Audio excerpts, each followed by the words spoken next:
दिवसे अस्माभिः सुनाई कम दे रही है कि पूरी दे रही है? आ रही है गुरुजी आवाज, पूरी सही आ रही है। अच्छा जी ह्यस्तने दिवसे अस्माभिः गोल परिभाषायाः वैशिष्ट्यं प्रयोजनम् एतत् सर्वम् अस्माभिः चर्चितम्। अद्य अस्य वास्तव गोल स्वरूपस्य विषयं चर्चयामः। वस्तुतः अस्माभिः ह्यस्तने दिवसे ज्ञातं यद् समग्रस्य जगतः समुत्पत्तिः बिन्दुतः एव संजायते। विशेषरूपेण अस्माकम् अयं यः पठनीयः विषयः वर्तते, प्रतिपाद्यः विषयः यः वर्तते गोल विषयकः, तस्य गोलस्य अवगमनं, गोलस्य निर्माणम् एतत् सर्वमपि बिन्दुद्वारा रेखा द्वारा वृत्तं वृत्तैः गोलस्य निर्माणं जायते इत्यपि ह्यस्तने दिवसे अस्माभिः अवगतम्। इदानीं वास्तवगोलस्वरूपस्य चर्चां कुर्मः। जयेवादिः स एवान्तो यस्य मध्यः स एव हि आदिमध्यान्तहीनो वा स गोलः परिकीर्तितः।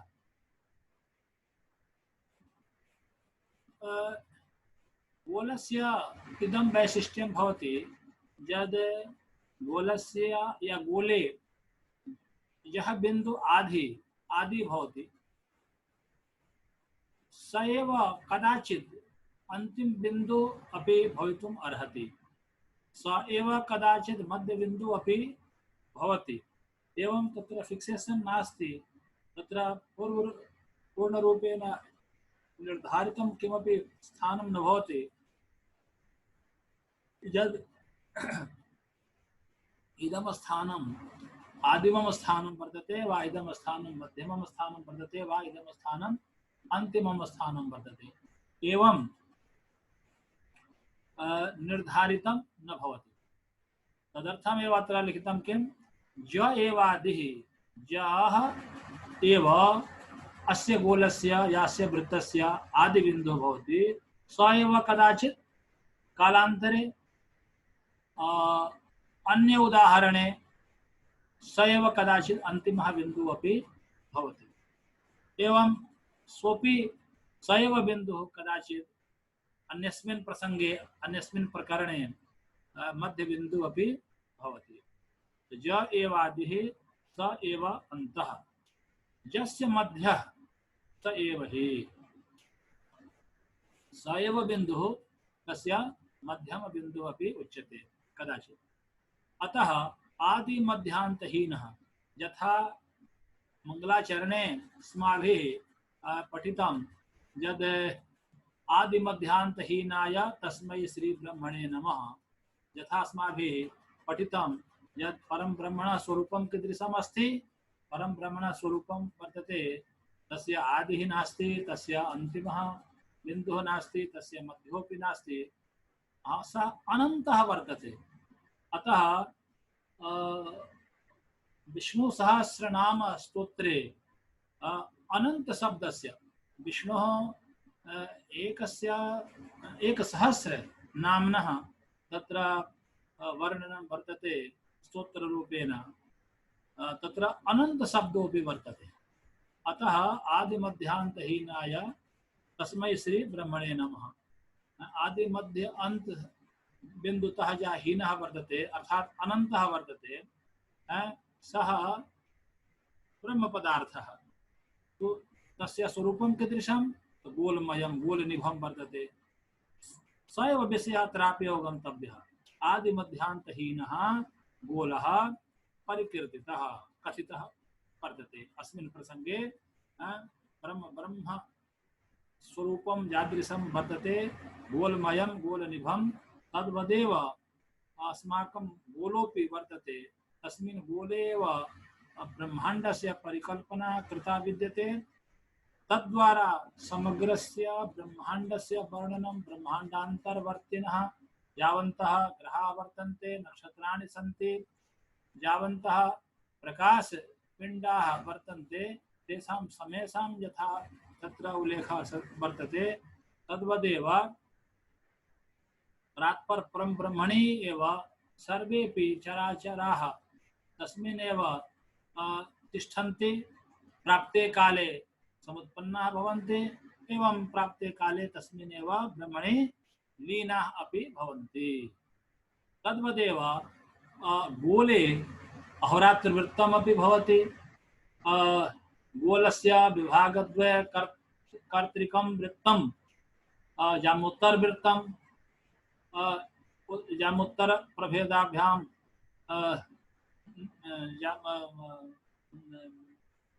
यद्वृत्तद्वारा प्रभेदः भवति तादृशं वृत्तं वर्तते नाडीवृत्तं एवं सर्वाणि अपि वृत्तानि अहोरात्रस्य परिज्ञानं यद् वृत्तद्वारा जायते तस्य वृत्तस्य नाम भवति अहोरात्रवृत्तम् इत्थं दिननिशो लघुत्वे महत्त्वे किं कारणम् एवञ्च चरस्य ज्ञानम् उन्मण्डल एवं क्षिते वृत्तयोः मध्ये भवति इत्यस्य परिज्ञानं यावन्तः ब्रह्माण्डान्तर्वर्तिनः सिद्धान्त ज्योतिषोपयोगिनः विषयाः वर्तन्ते तेषां समेषां विषयाणाम् अन्तर्भावः अस्मिन् गोले एव तिष्ठति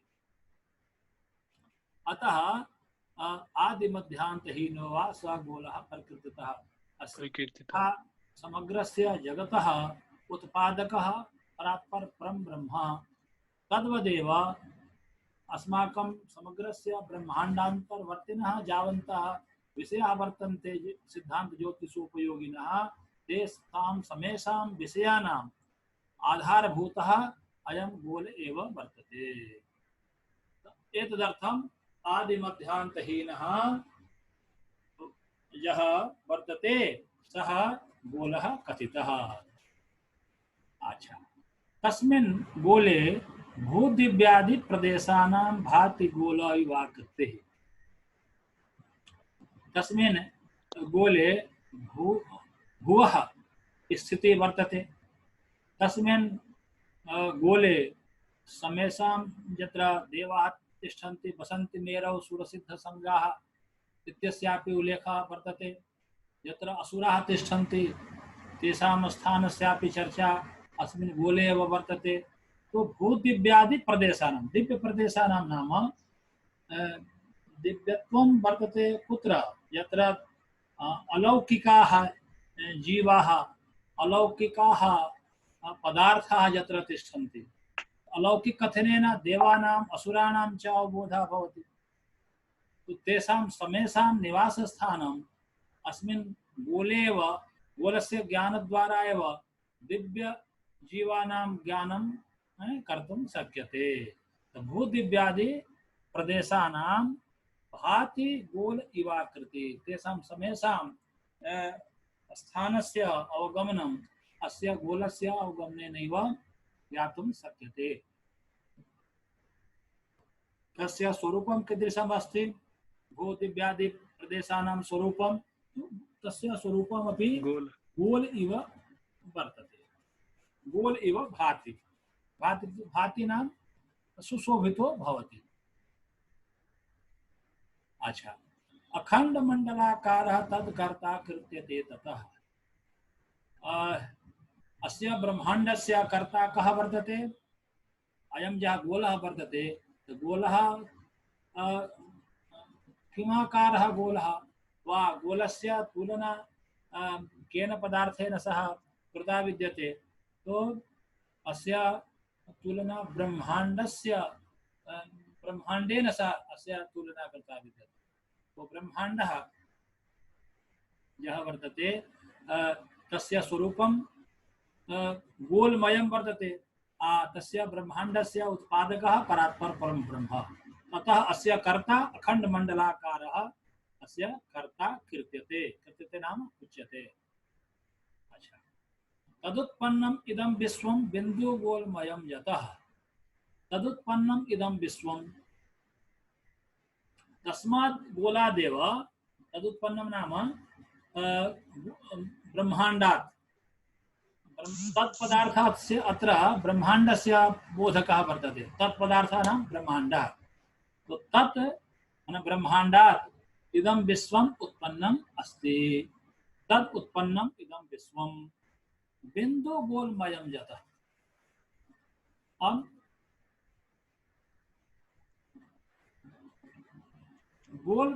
गोलमयं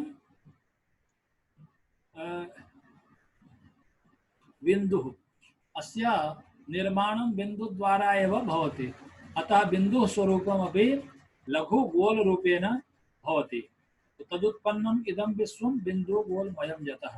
समेषां यथा जनकः तथैव जातकः, माने अग्रे आगमिष्यति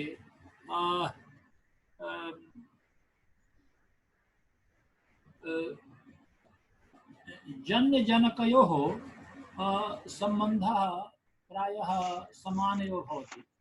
यथा स्वर्णात् आभूषणं निर्मीयते, तस्य आभूषणस्य प्रकृतिः कीदृशी, तो स्वर्णमयी प्रकृतिः वर्तते। अर्थात आभूषणं कस्य वर्तते, तो स्वर्णस्य वर्तते। अतः ब्रह्माण्डस्य निर्माता कः वर्तते, परात्पर परम ब्रह्म। तो ब्रह्म पदार्थादेव अस्य ब्रह्माण्डस्य उत्पत्तिः संजायते। एवं अयं ब्रह्माण्डः कीदृशः वर्तते, किमाकारः वर्तते, गोलमयम् अयं ब्रह्माण्डः वर्तते। और अस्मादेव समग्रं विश्वं निर्मितं भवति। तदुत्पन्नम् इदं विश्वं बिंदु गोलमयं यथा। बिंदुतः एव समग्रस्य यथा ब्रह्माण्डस्य निर्माणं भवति, समग्रस्य जगतः स्थावरस्य जंगमस्य च निर्माणं भवति, तद्वदेव बिंदुतः रेखा, रेखातः वृत्तं, वृत्ते गोलस्य निर्माणं भवति। तो तदुत्पन्नम् इदं विश्वं बिंदु गोलमयं यतः। तो यथा ब्रह्माण्डस्य रचयिता पार्श्वे तत्सर्वमपि गुणं वर्तते, यद् सामान्यस्य जीवस्य हृदये यद् गुणं वर्तते तत्सर्वमपि गुणं तस्मिन् परात्पर परम ब्रह्मणि अपि वर्तते। कथं ब्रह्म पदार्थोपि जननं करोति, सृष्टिं करोति, एवंच ब्रह्म पदार्थोपि कदाचित् कुपितो भवति। ब्रह्म पदार्थः अस्मान् पालयति, ब्रह्म पदार्थः अस्मान् रक्षति। तद्वदेव अस्माकं जनयिता यः भवति, माता पिता, सोपि जननं ददाति, पालनं करोति, कदाचित् कुप्यति, कदाचित् स्नेहम् अपि प्रदर्शयति। तो तत्सर्वमपि गुणं वा ते सर्वे अपि गुणाः परात्पर परम ब्रह्मणि वर्तन्ते। ते सर्वे अपि गुणाः इह अवस्थितानां जीवानां मध्ये अपि भवति। परन्तु तर्हि अन्तरं किं?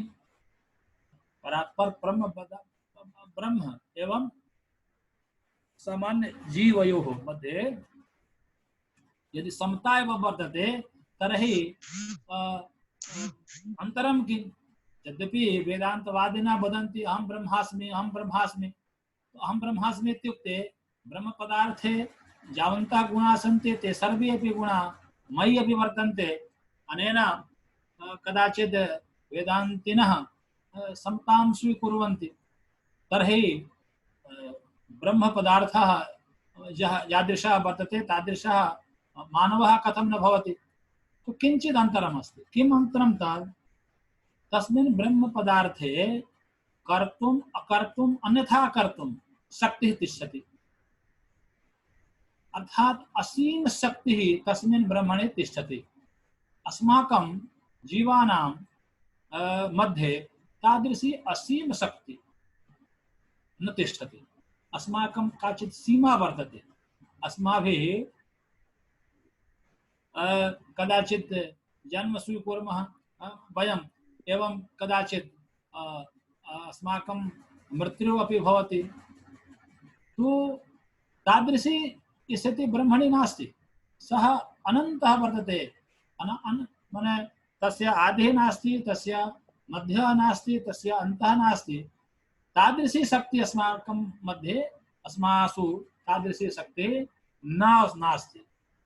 अतः इदमेव अन्तरं वर्तते। अन्यत् सर्वं जननस्य, कोपस्य, परिरक्षणस्य, स्नेहस्य, अन्य सर्वे अपि गुणाः समानाः सन्ति, परन्तु सीमा सहिता शक्ति सा वर्तते। तस्मिन् ब्रह्मणि असीमा शक्ति वर्तते। अतः पितुः गुणाः प्रजायन्ते। प्रायः अत्र वर्तते, प्रायः तत् सन्ततौ सदा इत्थं कर्गजे तत्र संशोधनं करिष्यति। अत्र प्रिंट मिस्टेक अस्ति, प्रायः भवेत्, प्रायः वर्तते। तो पितुर्गुणा प्रजायन्ते प्रायस्तत् सन्ततौ सदा। कथम् अस्माभिः उच्यते, अयम् अस्य पुत्रः वर्तते, अतः अस्मिन् अपि तादृशा एव गुणाः सन्ति यथा अस्य पितुः वा अस्य मातुः मध्ये वर्तते। तो जैसे माता का गुण बच्चों में संक्रमित होता है, पिता का गुण भी बच्चों में संक्रमित होता है, उसी प्रकार ब्रह्म का जो गुण है, जनन और रक्षण और पालन और उसका नाश, वो सब उस जनक में वो सभी समान रूप में रहता है। तो इसी बात को लेकर के यहाँ पर कहा गया है पितृगुणा प्रजायन्ते प्रायः तत्सन्ततौ सदा। जैसा ब्रह्मांड का स्वरूप है, ऐसा ही गोल का स्वरूप है। और ब्रह्मांड एक बिंदु मात्र से उत्पन्न हुआ है, वैसे ही गोल भी एक बिंदु से उत्पन्न हुआ है। बिंदु से रेखा का निर्माण हुआ है, रेखा से जैसे कलल घनांकुरास्थि चर्मांगज चेतनता सनद्वेग प्रसवा, जैसे पुरुष और स्त्री के एक एक बिंदु मात्र से एक सृष्टि का निर्माण होता है। रज और एक बिंदु ब्रज के सम्मेलन से एक जीव का निर्माण होता है। तो वह भी बिंदु रूप है, और वही बिंदु कालांतर में कलल रूप धारण करता है, और वही कलल जो है वह घन का रूप धारण करता है, और वही घन कलल घनांकुर अंकुरित होता है। वही अंकुरण जो है तीसरे महीने के बाद में चौथे महीने में वह अस्थिमान होता है, उसमें हड्डियां बनती हैं। इस पर जैसे वह मानवीय सृष्टि या और भी किसी प्रकार के जीव की सृष्टि होती है, वैसे ही हमारे ब्रह्मांड के सदृश गोल की भी का भी निर्माण वैसे ही हुआ है, ऐसा समझना चाहिए। बिंदु से रेखा, रेखा से वृत्त, वृत्त से गोल। जैसे बिंदु से क्या हुआ, कलल हुआ, कलल से घन हुआ, घन से अस्थि, अस्थि से ऐसे क्रमशः जो है वह बढ़ता चला जाता है, और फिर वो कालांतर में एक सुंदर जीव का निर्माण हो जाता है। तो इस प्रकार से ब्रह्मांड का स्वरूप गोल के स्वरूप से बिल्कुल मिलता जुलता है। ब्रह्मांड की जो प्रकृति है गोल के प्रकृति से बिल्कुल मेल खाती है। ब्रह्मांड के अंतर्गत जितने विषय का सैद्धांतिक पृष्ठभूमि पर वर्णन है, उन सभी विषयों का वर्णन गोल के अंतर्गत किया गया है, जिसको हम लोग कालांतर में समझेंगे। तो इस प्रकार से वास्तव गोल के स्वरूप को इन 3 श्लोकों में यहाँ पर बताया गया है। अब ये जो कहा, हाँ, प्रजायन्ते का क्या अर्थ है गुरुजी? उत्पन्न होना, उत्पन्न होना। हाँ हाँ हाँ, जन है ना, जन धातु है ना, प्रोपसर्ग है, जन धातु है जी। तो विशेष रूप से उत्पन्न होना। प्रजायन्ते, जायन्ते का मतलब उत्पन्न होते हैं, प्रजायन्ते मतलब विशेष रूप से प्रकृष्टा जायन्ते। हाँ, प्रकृष्टतया समुत्पन्ना भवन्ति, पितृगुणाः प्रजायन्ते। अब यहाँ पर जी प्रायः शब्द है, ये प्रायः हो गया है तो उसको अपना जी सुधार लेना। सही कर लिए हैं गुरुजी। अच्छा, बहुत अच्छा, बहुत अच्छा। जी 2-3 जगह है थोड़ा थोड़ा कहीं मिस्टेक हो गया है। जी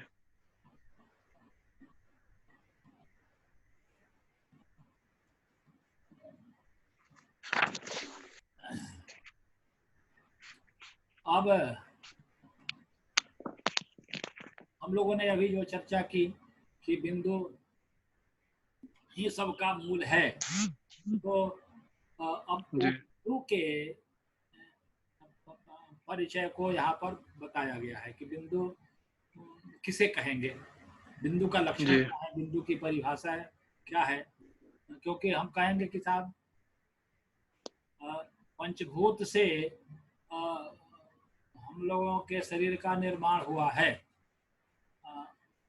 ये इस बात को हमारे आध्यात्मिक गुरु भी बताते हैं और हमारे साइंटिस्ट भी बताते हैं, आधुनिक वैज्ञानिक जी भौतिकवादी जो है वो भी बताते हैं और अध्यात्मवादी जो है वो भी बताते हैं। तो अब ये जो कहें कि क्षितिज जल तेज वायु और आकाश, तो इनसे हमारा शरीर निर्मित है। तो क्षितिज का मतलब क्या है, इसके गुण को भी समझना है। जल का मतलब क्या है, उसके भी गुण को, उसकी भी परिभाषा को समझना है। अग्नि का स्वरूप क्या है, गुण क्या है, धर्म क्या है, उसके भी स्वरूप को समझना है। क्षितिज जल तेज वायु क्या है और आकाश क्या है, इस सब पांचों के स्वरूप को जब तक हम नहीं समझेंगे तब तक हम इनके गुण धर्म को नहीं जानेंगे और शरीर का जो निर्माण हुआ है इसको केवल यही जानेंगे कि ये इसी से बना है, इसी से बना है, इसी से बना है, तो इसके वैज्ञानिक स्वरूप को हम लोग नहीं पहचान पाएंगे।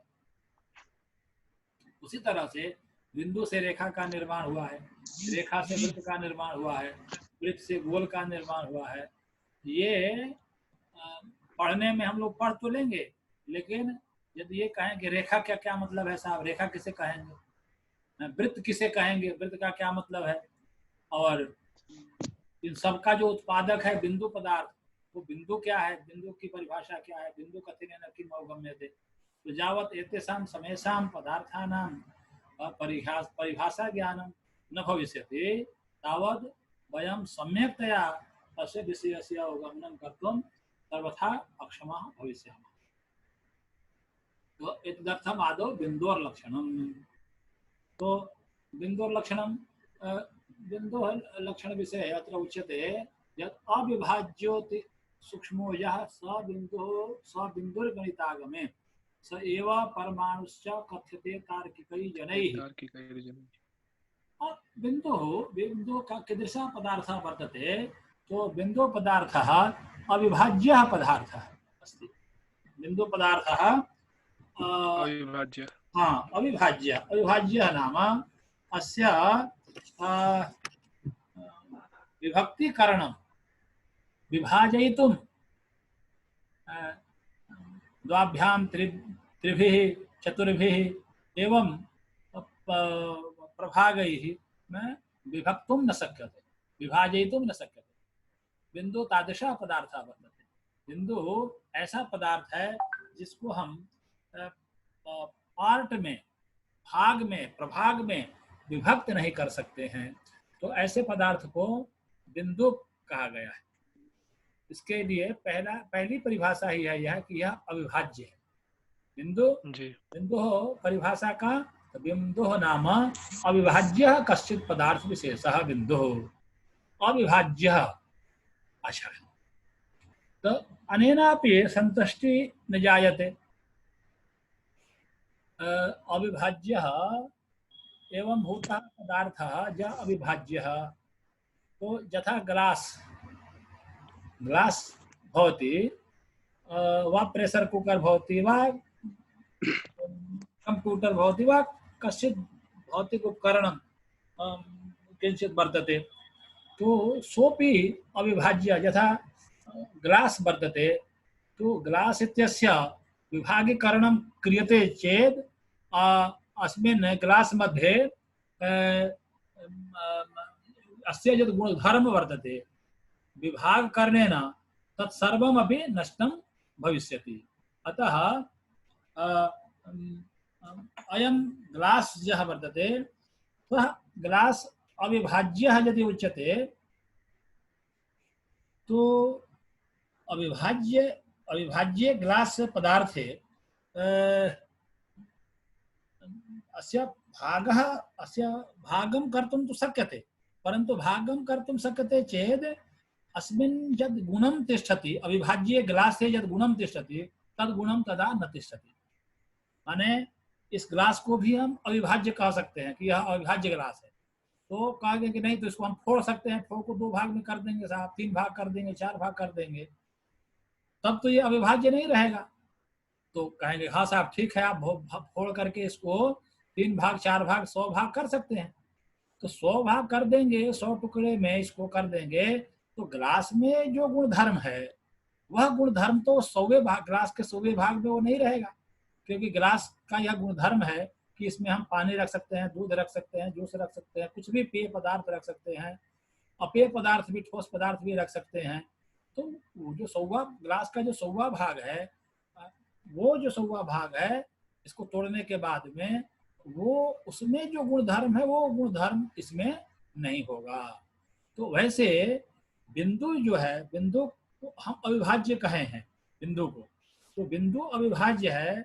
बिंदु इतना छोटा पदार्थ है जिसको हम विभक्त नहीं कर सकते हैं, और वो उसका एक दूसरा नाम, अविभाज्य का एक दूसरा नाम है अति सूक्ष्म।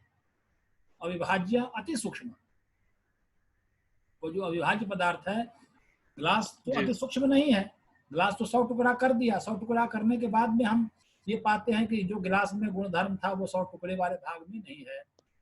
लेकिन बिंदु एक ऐसा पदार्थ है जो 100 टुकड़ों का, उसको 2 टुकड़ा में भी नहीं कर सकते हैं। तो इसके अविभाज्यता, बिंदु के अविभाज्यता में, ग्लास के अविभाज्यता में यही अंतर है। बिंदु अति सूक्ष्म पदार्थ है, ग्लास सूक्ष्म पदार्थ नहीं है। यह बिंदु सूक्ष्म पदार्थ होकर के भी अविभाज्य है, ग्लास जो है वह एक बड़ा पदार्थ होकर के भी अविभाज्य है। यहाँ पर दोनों पदार्थ, एक शब्द का प्रयोग जो किया गया है, ये इसके पीछे रहस्य यही है। इसके पीछे, क्योंकि अविभाज्य कह देने से ही काम चल जाता, बिंदु पदार्थ अविभाज्य करते थे, केवल इसी को कह देने से काम चल जाता। लेकिन अविभाज्य कहने से बात नहीं बनेगी, अविभाज्य के साथ साथ कुछ और शब्द का प्रयोग किया गया।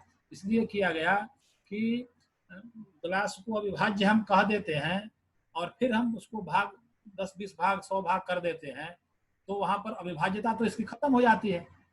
भले ही उसके 100वें भाग में धातुगत कोई परिवर्तन नहीं हुआ, उसके गुण में परिवर्तन हो गया, इसलिए यह गिलास जो अविभाज्य गिलास कहलाता है। और बिंदु को हम विभक्त ही नहीं कर सकते हैं, इसलिए विभक्त नहीं कर सकते हैं कि ग्लास की अपेक्षा वह अत्यंत सूक्ष्म है।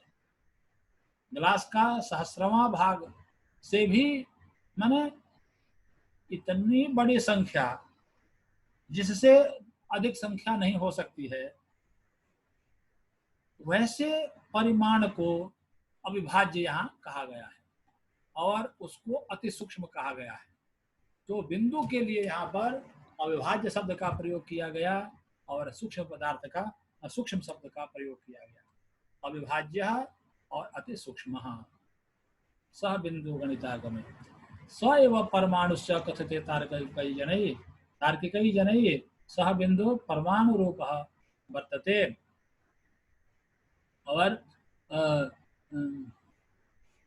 एवं परमाणु वादिनः ये वर्तन्ते ते तार्किकाः सन्ति, ते दार्शनिकाः सन्ति, अस्माकम् आध्यात्मिकाः गुरवः ये दर्शनशास्त्रे विदन्ति, दर्शनशास्त्रस्य प्रणेतारः सन्ति, ते अणु परमाणु सांख्य दर्शने तेषां समेषां विषयाणां सम्यक् वर्णनं वर्तते, कणादेन निर्मितं तत् शास्त्रं।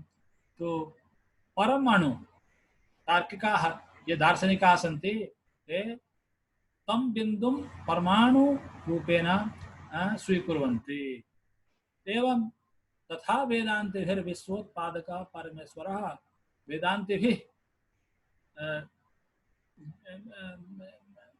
वेदांतिनः ये सन्ति ते तं बिन्दुं विश्वोत्पादकः परमेश्वररूपः वर्तते, विश्वस्य उत्पादकः परमेश्वरः वर्तते इत्थं स्वीकुर्वन्ति।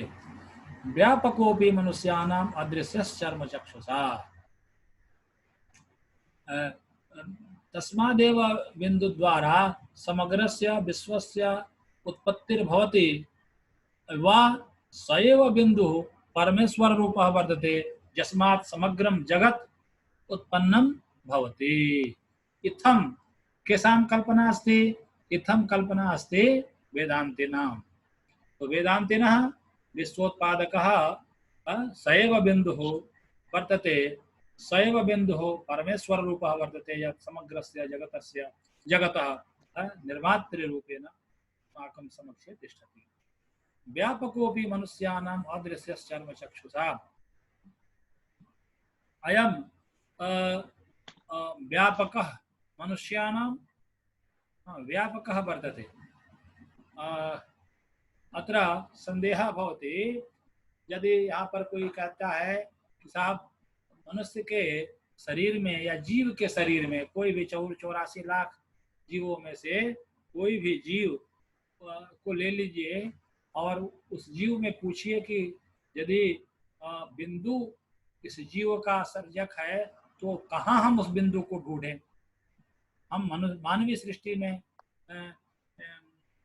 की चर्चा करते हैं तो मनुष्य में हम उस बिंदु को ढूंढें जिस बिंदु के द्वारा मनुष्य का निर्माण हुआ है। तो कहते हैं कि वो उस जैसे हम अविभाज्य, वह बिंदु जो है वह अविभाज्य है, पहले ही हम लोगों ने इसको स्वीकार कर लिया है या इसकी चर्चा की है, और अति सूक्ष्म है। यह बिंदु अविभाज्य है, यह बिंदु अति सूक्ष्म है। तो मनुष्य के शरीर में उस बिंदु, अविभाज्य बिंदु को, उस अति सूक्ष्म बिंदु को हम इस सामान्य चक्षु से नहीं देख सकते। व्यापकोपि मनुष्याणां मानवादि जीवानां मध्ये सह बिंदु परमात्म रूपेण यह बिंदु तिष्ठति तस्य दर्शनम् अस्माभिः कस्यचित् अपि शरीरे सम्यक्तया कर्तुं न शक्यते। परन्तु तस्य सत्ता अस्माकं शरीरे किं 84 लक्ष योनिनां वा 84 लक्ष जीवाः ये वर्तन्ते तेषां मध्येपि तस्य परात्पर परं ब्रह्मणः सत्ता वर्तते बिन्दुरूपेण। तो कुत्र कः बिन्दु परात्पर परं ब्रह्मरूपः वर्तते इत्यस्य परिज्ञानम् अस्माभिः चर्मचक्षुषा कर्तुं न शक्यते। ये बात समझ में आई कि नहीं है? ये दर्शन से संबंधित विषय है, इसलिए थोड़ा ये गंभीर हम लोग इसकी चर्चा कर रहे हैं। जी। तो जैसे कोई कहेगा ना कि भाई शरीर में, यदि शरीर का निर्माण, मानव शरीर का निर्माण या किसी भी जीव के शरीर का निर्माण बिंदु से हुआ है, तो बताओ साहब कि कौन सा बिंदु है। तो हम क्या इसका उत्तर देंगे? इसका उत्तर देंगे कि साहब बिंदु की तो हमने पहले ही परिभाषा कर दी है कि यह बिंदु अविभाज्य है और अति सूक्ष्म है। अति सूक्ष्म है। हाँ, तो अति सूक्ष्म होने के कारण शरीर में हम उसका चर्म चक्षु से दर्शन कर नहीं सकते। तो चर्म चक्षु जो है हमारी, वह भौतिक ऐसे, ये तो अविभाज्य और अति सूक्ष्म बिंदु पदार्थ है। जो अविभाज्य और अति सूक्ष्म नहीं भी है, ऐसे बहुत से जीव हैं जिनका दर्शन हमारे ये चक्षुषेंद्रिय नहीं कर पाती है। जो बैक्टीरिया वगैरह है, दूध में बैक्टीरिया है, दही में बैक्टीरिया है, सभी अन्न में बैक्टीरिया है, तो उन बैक्टीरिया का दर्शन हमारी चक्षु का नहीं कर पाती। उनका दर्शन किसी लेंस विशेष के सहायता से हम लोग करते हैं। बहुत से ऐसे जीव, माने 84 लक्ष जो है, 84 लाख की जो योनियां हैं, उसमें बहुत से ऐसे जीव हैं जिनका दर्शन हमारी आंखें नहीं कर सकती हैं। ये हमारी आंख उसको देखने में उतना सामर्थ्य नहीं रखती हैं। तो उनको कैसे देखते हैं? किसी लेंस विशेष से, या फिर कोई इस तरह की दिव्य दृष्टि हो। अब कहिए कि साहब ये लेंस का तो निर्माण अभी हुआ है हमारे वैज्ञानिकों के द्वारा, तो हमारे आध्यात्मिक वैज्ञानिकों ने कैसे 84 लाख चर्चा कर दे। वो ऐसा तो नहीं है कि अपने विचार को हमारे ऊपर थोप दिया, तो कहते हैं कि नहीं, ऐसी बात नहीं है। जैसे हमारे भौतिक वैज्ञानिक उपकरणों के माध्यम से किसी वस्तु विशेष का परिज्ञान करते हैं, ऐसे ही हमारे आध्यात्मिक वैज्ञानिक जो हमारे ऋषि रहे हैं, उन्होंने बिना किसी भौतिक उपकरण के अपने योग बल से, अपने तप बल से, अपने साधना और अपने अनुष्ठान बल से उन तमाम पदार्थों का साक्षात्कार किया है, उन तमाम पदार्थों का दर्शन किया है जो सामान्य लोग नहीं नहीं कर पाएंगे, नहीं कर सकते। जैसे अब कहेंगे कि भाई ये ऐसा कहाँ वर्णन है, तो कई जगह वर्णन है। भगवान कृष्ण ने श्रीमद् भगवत गीता में कहा है, दिव्यम ददामि ते चक्षु, है तुम्हें मैं ये दिव्य, तुम है अर्जुन, तुम मेरे विराट रूप को इस चर्म चक्षु से नहीं देख सकोगे, तुम्हें अपने विराट रूप को देखने के लिए मैं अपने शक्ति से, अपने योग शक्ति से तुम्हें वो दृष्टि प्रदान करता हूँ जिससे तुम हमारे विराट रूप को देख सकोगे। वहां पर भी उसका उल्लेख है। और सूर्य सिद्धांत ग्रंथ में हम लोगों ने जो सूर्य सिद्धांत पढ़ा है या पढ़ेंगे कालांतर में, तो उसमें भी सूर्यांश पुरुष, जो सूर्य भगवान सूर्य से जो उत्पन्न पुरुष है, जो मयासुर को ज्योतिर्विज्ञान का ज्ञान प्रदान कर रहा है, तो उसने कहा है, न मे तेजा सह कश्चिद आख्यातुं नास्ति मे क्षणः मदंसा पुरुषोऽयं ते निःशेषं कथयिष्यति। निःशेषं कथयिष्यति। हाँ, तो ये तुम मेरे स्वरूप को, मेरे रश्मि को, मेरे प्रताप को सह नहीं सकते हो। तो और दूसरी स्थिति ये है कि मैं किसी ज्ञान को देने और लेने के लिए इकट्ठा होना पड़ेगा, तो मैं उसके लिए रुकना पड़ेगा, तो हम रुक नहीं सकते हैं, सूर्य रुक नहीं सकता है। और दूसरा कंडीशन ये है कि किसी चीज़ को देने और लेने के लिए दोनों को पास पास आना पड़ेगा, तो हमारे पास तुम आओगे तो जल जाओगे। ये सारी स्थितियों को वहाँ पर बताया वहाँ पर, और वहाँ पर कहा कि फिर ठीक है, तुम्हारी मनोकामना के लिए मैं एक अपने शरीर से एक अंश उत्पन्न करता हूँ, और ये हमारा जो अंश है सूर्यांश रूप से जाना जाएगा, और यही सूर्यांश तुम्हें ज्योतिर्विज्ञान का ज्ञान प्रदान करेगा। तो वहाँ पर भी वैसी बात हमको देखने को मिलती है। तो इस प्रकार से व्यापकों की मनुष्यानाम अदृश्य चर्म चक्षुषा है, वह मनुष्यों में, मनुष्य यहाँ पर उपलक्षण है, मनुष्य कहने से 84 लाख जीवों का वर्णन किया गया है। तो सभी जीवों में वह बिंदु उपस्थित है, और सभी जीवों में वह बिंदु उपस्थित होने के बाद भी वो बिंदु को हमारी चक्षुषेंद्रिय जो है, हमारी आंखें जो हैं, उस बिंदु को नहीं देख सकती हैं। इसलिए वह परात्पर परम ब्रह्म हम सभी के मध्य में अवस्थित है, और उसको हम लोग अपने आँख से नहीं देख सकते हैं, अनुभव कर सकते हैं। बिंदु का लक्षण बताया, यहाँ पर 2 लक्षण बताया। क्या बताया? वो लक्षण जो है वह अविभाज्य है और अति सूक्ष्म। जी गुरु जी, ऊपर गणितागम क्यों कहा गया है? आगम क्या है इसमें? वहां पर जो है गणितागम कहने का मतलब गणित को जानने वाले, गणितम जानाति थी।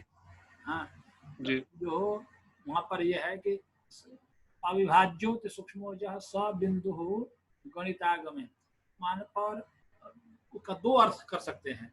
एक अर्थ तो है कि आगम में निगम और आगम है ना, वेद और पुराण, जी, श्रुति और स्मृति, एक तो आगम का वो अर्थ है, और दूसरा अर्थ जो है वो ज्ञान के अर्थ में।